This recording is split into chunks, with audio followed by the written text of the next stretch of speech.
నమస్కారం. మీ విజయ్ కుమార్ గంట. ఈ మధ్య వైద్య ఆరోగ్య శాఖలో ప్రచారణ ప్రారంభమైంది. ఇది ఒక విధంగా మంచిదే. ఇదే సందర్భంలో దీని మీద కొంత ఆక్షేపణీయం కూడా ఉంది.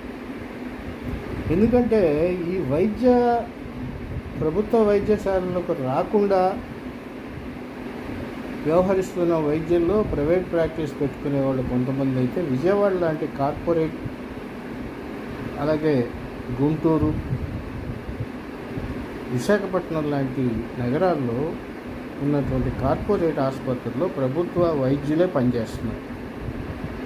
వీళ్ళు ఉద్యోగులైన తర్వాత ప్రభుత్వం నుంచి జీతం తీసుకుంటుంటే వీళ్ళని ప్రోత్సహిస్తున్నటువంటి ఈ ప్రైవేటు వైద్యశాలలపై ఎందుకు చర్యలు తీసుకోరు అనేది ఒక ప్రశ్న. వీళ్ళు స్పెషలిస్టులను చూపిస్తారు, ఎవడి పేరో పెట్టి, వాడు ఉండడు అక్కడ. చేసేది ఎవరే అంటే ఈ ప్రభుత్వ వైద్యశాలల్లో పనిచేస్తారు. సర్జరీస్ విషయంలో కూడా ఇదే దుర్మార్గత నెలకొని ఉంది.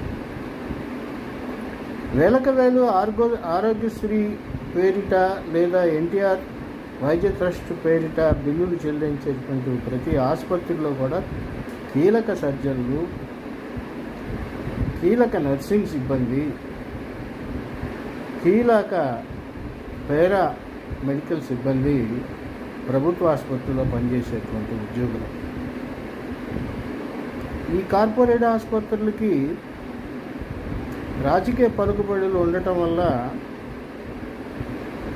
వీళ్ళు ధైర్యంగానే వచ్చారు ఇప్పుడు దాకా.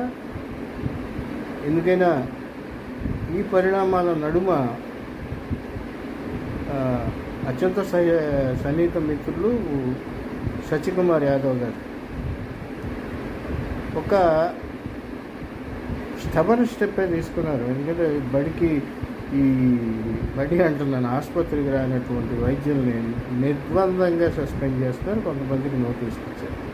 ఇదే సందర్భంలో శశికుమార్ యాదవ్ గారు ఒక చట్టాన్ని తీసుకొచ్చి వీళ్ళకి ఆశ్రయం కల్పించి ఇప్పటిదాకా వీళ్ళతో సర్జరీలు చేయించి వీళ్ళ ద్వారా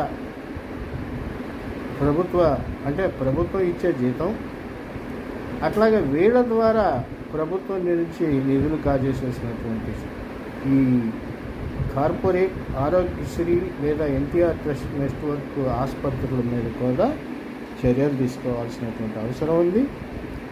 నెట్వర్క్ ఆసుపత్రుల పరిధిలో ఏరియా ఆసుపత్రుల్ని డెవలప్ చేయాలి.